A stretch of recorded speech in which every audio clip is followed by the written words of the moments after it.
pretty unique because you're in the College Hall of Fame. You did not play a lot of football in past high school. I didn't think you played in college, did you? Well, I had back then, and they still do, schools like Newberry and Presbyterian Furman offer part scholarships, and I didn't have any full scholarships except academically. And in fact, I was telling Mr. Corrigan that my granddaughter is on full academic scholarship at University of Virginia. She wanted to come to NC State.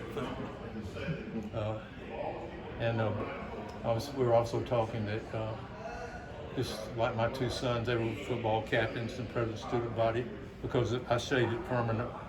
They went first to 12th grade, same place. That's not done anymore.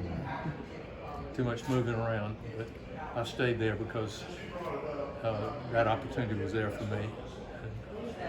What was your time at Furman like? Beg pardon? Your time at Furman like? Just describe that.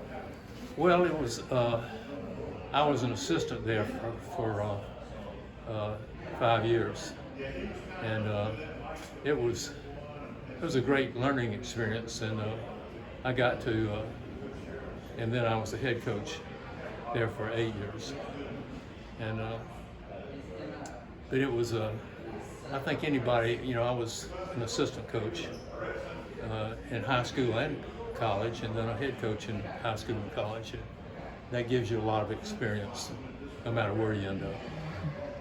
Obviously, that led to you had several wins over NC State and other ACC schools. But what eventually led you to NC State? What made you want to make the move? Well, I was impressed with the academic part of it because that was instilled in me from the beginning. And Furman had the highest academic requirements of anybody to get in. And we had the smallest budget. We had a lot of deficiencies, but I saw a lot of the emphasis and the opportunities in academics here that I did saw at Furman. That was part of it. And then the opportunity to improve programs was always important to me. And NC State was not in a real good place right now. But it's always fun to build something and to make it better. Your first year, you guys kind of exceeded the expectations. I want to say maybe 8-3 or 9-2. You had the win in Chapel Hill. Nasworthen caught the pass. What do you recall that? How was that first year? Well, the rivalry with NC State and North Carolina it still is huge, and I think at that time North Carolina won 9 out of the last 10, and so that made it really big to break that streak. And I think we won 6 out of 7 in that rivalry, and that was fun. Now, at one point you turned down University of Georgia while you were at State. What was all the factors in turning down that job? Well, I don't remember if I ever talked entirely about that, but they asked me for an interview, to come for an interview, and it was at the end of the season, and I told my coaches, staff, and players, I said, y'all be the first to know what, about what's going on. And so I thought it was just an interview, and it was, but then they asked me to step out of the room, and then they said, come back in and said, we want to offer you the job. I wasn't expecting that. And I said, well, I can't accept right now. I told my coaches and my players it'd be the first to know of any decision I made, and we got a bowl game. So somebody on the committee leaked that to the press and put me in a terrible position that all you from the press, but put me in a position where, if I accepted the job, then I would have lied to them, and I wasn't going to do that. So I told them no. How important was those relationships that you built, not only with the players but with the coaching staff that you had? It wasn't difficult at all, frankly. I said how important. Sorry. Oh, how important were those in your coaching career? Oh, well, you're talking about decisions of whether to No, it just the relationships that you built with Oh. your coaches and your I players. had this discussion with Mr. Corrigan. That he was asking me some questions, and I told him, the relationships and coaching with your coaches and players are everything. I met yesterday with my old high school staff, and we met in Newberry, South Carolina. And, we coached together in Orangeburg, but everybody except two were there, and they're having eye surgery. At our age, we have cataracts, and so that doesn't happen very often, but it's important to me. And so we've been all of us been buddies for 50 years, and we still get together.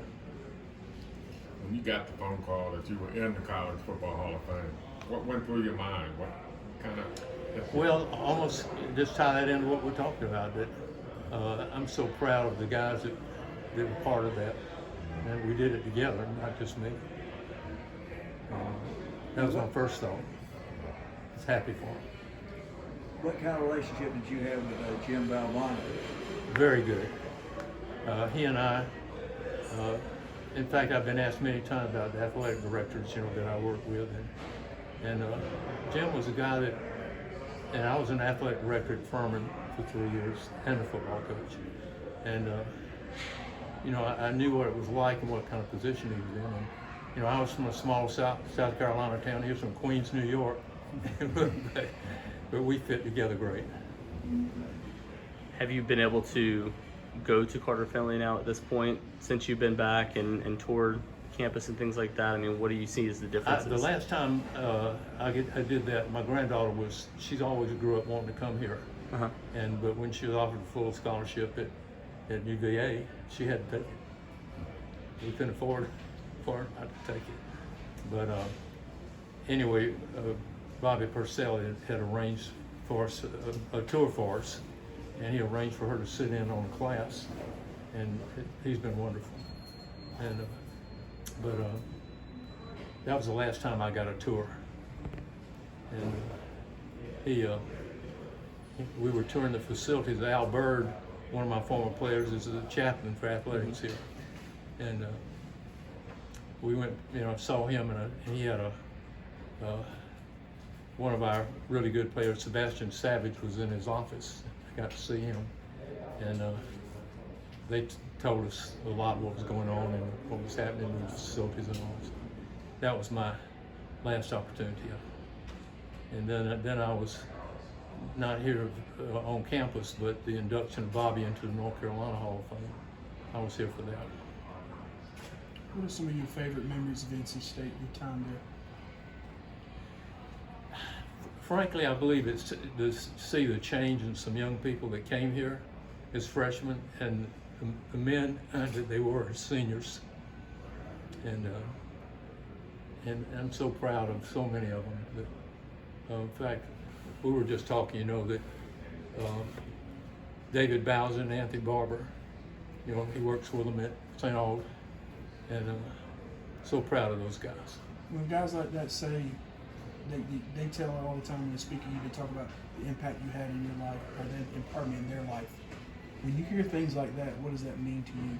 Well, to me, that's the most important thing about being a coach, is the impact you and your staff have on the young people, and academically and character. So that means a lot. Thank you. If you could address the NC State fans, supporters, and people that made your life such a joy in your time, what would you say? Well, NC State has, I think, as good a fan base as anybody. And you just saw Wendell Murphy right there. He's a great example of it. When I was here, he was a great supporter, and we still are friends. And NC State fan base is as good as there is. What would you, some of your favorite football memories of NC State? Well, I think that first year, because it had been so long since NC State had beaten North Carolina that first year, the North Carolina game, and the way the fans reacted, the players, because we weren't favored, of course, and they always, North Carolina always out recruited us and out recruited everybody. They were always ranked usually first in the ACC in recruiting. We were down at the bottom, and yet we, my coach said, well, we'd rather beat them than beat them in recruiting. So I think those are good memories. You had a particular philosophy about recruiting, and character seemed to play a major part in the kids. You're right. That's exactly right. And I learned not only that coaching at Furman, and I got used to. We had the highest academic standards in the conference, and so character and academic, the academic goals, I got used to that. And another thing I got used to is that height was not that important, and that we won with a lot of players that were 1 or 2 inches shorter than what the big boys and other people wanted, but they were good players, and